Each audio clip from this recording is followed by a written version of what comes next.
Mapagpalang araw mga kapamilya, habang patuloy na pinaghahandaan ni Jalil ang depensa ng kanilang isla, sinasanay niya ang kanyang mga kabaryo kung paano gamitin ang mga armas upang maprotektahan ang kanilang sarili laban sa anumang banta.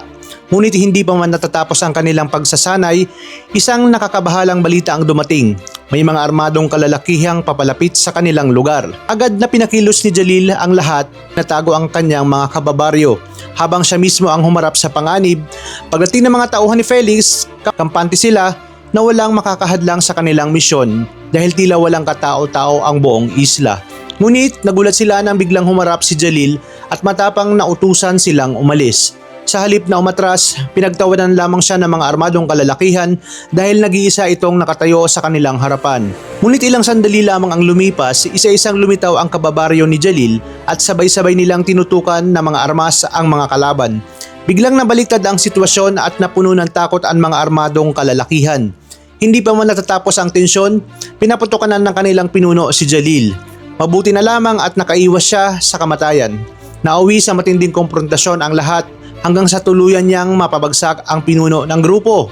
Nang tuluyan nang mawalan ng kalaban-laban ang armadong mga lalaki, nais sana silang gantihan ng mga kababaryo ni Jalil, ngunit pinigilan niya ang mga ito. Para kay Jalil, sapat nang naipakita nila ang kanilang lakas at hindi nila kailangang tularan ang kasamaan ng kanilang mga kalaban.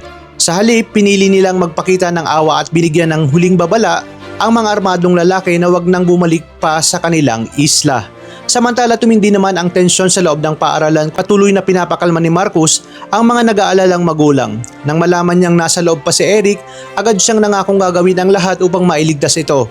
Kahit gustong sumama ni Azuelo sa rescue operation para hanapin si Kyle, pinigilan siya ni Marcus dahil baka manaig lamang ang kanyang emosyon at mas lumala pa ang sitwasyon.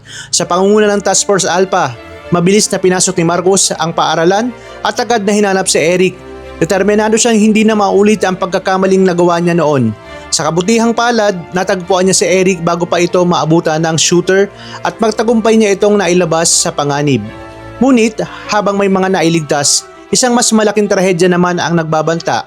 Natagpuan ni Gab ang isang nambuli sa kanya, niya na sana itong tatapusin bilang ganti sa lahat ng sakit ng kanyang pinaglaanan. Sakto namang dumating si Kyle upang pigilan siya. Sinubukan ni Kyle na ipaunawa kay Gab na hindi solusyon ang karahasan kahit papareho silang naging biktima ng pambubuli. Ngunit hindi nakinig si Gab. Kaya sa desperadong pagtatangka ni Kyle na maagaw ang baril, nagkaroon ng matinding agawan sa pagitan nilang dalawa. At isang iglap, isang putok ng baril ang umalingaw-ngaw sa buong paligid. Kasabay nito ang matinding kaba ni Azuelo sa labas ng paaralan nang marinig niya ang putok. Laking tanong ngayon, si Kyle nga ba ang tinamaan? Malalampasan pa kaya niya ang panganib na ito? Yan ang mga nakakagulat na puno ng tensyon na eksena na dapat nating pakaabangan sa mga susunod na tagpo sa Blood vs. Duty.